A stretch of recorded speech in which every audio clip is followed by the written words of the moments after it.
siɓɓe ndaare ɗo ko laba, ndaare ko foti, ndaare welo welo, ndaare yimɓe no welti no wewli. Ayne gañiɗo élection président Macky Sall o yiltitino e leydi Sénégal yiidoygol e président Diomaye fiyoɓe ƴettudu pehe par ce que ɗon andi président Macky Sall no faala laamade ka loni. Joni noon himol faala ballal laamiɓe ɓen fewndo ɗo Sénégal. O yiltitino noon o yiidoy e président Diomaye ɓe jaaɓodiri konnguɗi. On hii iwtirɓe ɓaawo ɓen président Oumar Sissoko Embalo en fof yahuno mosiɓɓe ɗo fen ɗo Sénégal ton kadi dey ha woɓɓe no welti no wewli, kono noon ha woɓɓe ɓerkoye mum kadi no wuli dey ɗon andi woɓɓe no ton ko ayɓe. Heɓi kadi yimɓe iwtirɓe ɓaawo hino sonka hino lando retour makko no inna men wulɗama ma artu ko a woni solution ndi leydi. Mosiɓɓe ɓa koye gonga haale naafi dey ɓa haray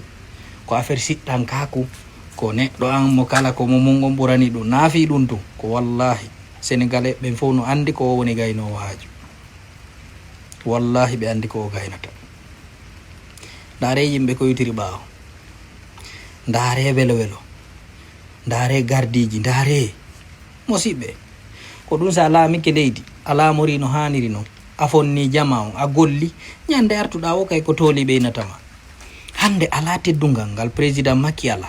ko neɗɗo ɗaɓɓata ka hoore leydi ɗo ko ɗum ɗo wiyete lanɗo laamiɗo e hoore ko laaɓi votanaɗo mo ittali wonkiji jamfaki fenali hippaki yimɓe ñamali ko fof kafi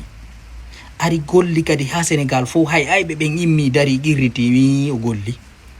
par ce que ɗo ya wi goɗɗo gollali ko an taw a golla e feccere ko on tigui golli kon taw omo en feccitere feccere ɗum ɗo kono ɓe andi ɓe tenata ɓe wawata ko impossible. On yi fewndo ɗo ardunoɓe laamiɓe hakkude maɓɓe toon no ruuki no ruuki par ce que Ousmane Sonko e Pastef mum o iɓe dari ɓe ƴettude kala sattede fewndo ɗo kay wonde Sénégal ɓe yiltida e président Diomaye ɓenna ko kanko waɗi ɗum emo ronki validude ko ɓe voti ko onno validirta hunde nde aransatamo bulo kanaydemo nafooreji sénégalais ɓen kono wata siñirde ɗum ande ande so siñi ɗum kanko e portoɓe ɓe naɓidata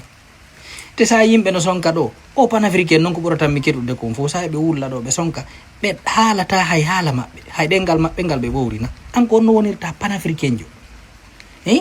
patriote jo tawa e ɗengal ma ngal a wata ko sifa amen duwa wiide ko panafricain no yiɗi africain ɓe ɓen no yiɗi aduna on fof no yiɗani fof ɓuttu. Ayi ko haala mum ka woni haalde kono panafricain jo yaltayɗo ɗo haala français haala anglais kono e panafricain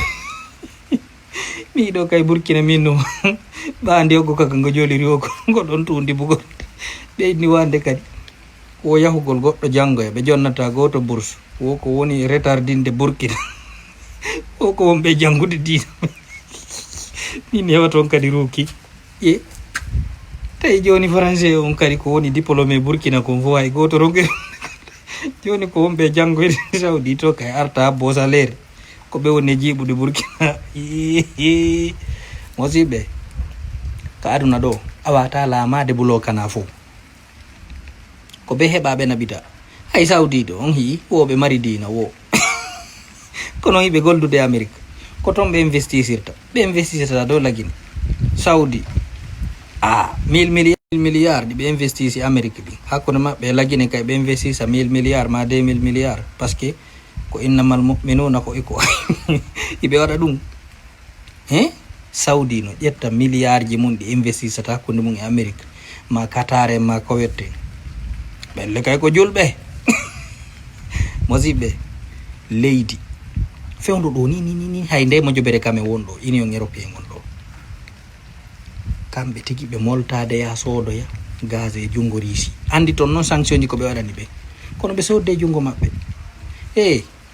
goɗɗo a tappi ɓernde wo hara fof no timmirma ta hay goto ala fof mo timmiri hay fus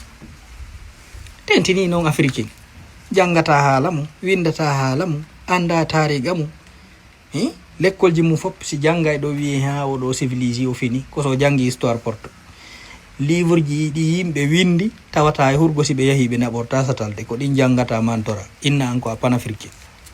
darte programme ji mon ɗi